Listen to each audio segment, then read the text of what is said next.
A grand strategy wargame is a wargame that places focus on grand strategy, military strategy at the level of movement and use of an entire nation-state or empire's resources. Scope of games. Grand strategy wargames typically focus on a war or series of wars, often over a long period of time. Individual units, even armies, may not be represented. Instead, attention is given to theaters of operation. All of the resources of the nations involved may be mobilized as part of a long-term struggle. The simulation typically involves political and economic as well as military conflict. At the most extreme end of this is the branch of strategy games in which the player assumes the role of the government of an entire nation-state and in which not conducting war is a possibility, such as in Victoria, An Empire Under the Sun. Examples of grand strategy games where military tactics are highly abstracted or eliminated entirely include the board games Risk and Diplomacy. Another example which is slightly more realistic is Axis and Allies, although in it military factors are still highly abstracted.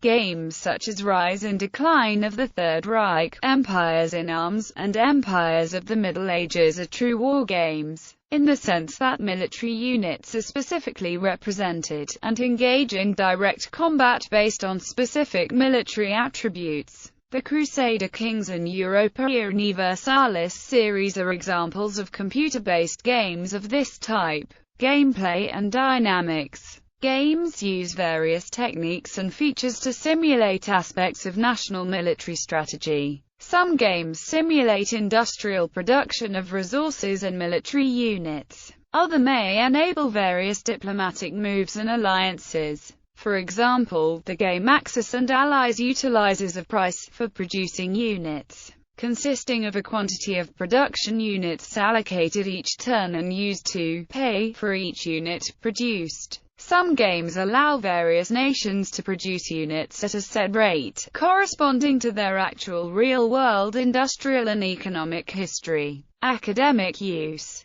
Because such games go beyond simple warfare to deal with economics, geography, history and politics, they are especially useful in education and studies of international affairs.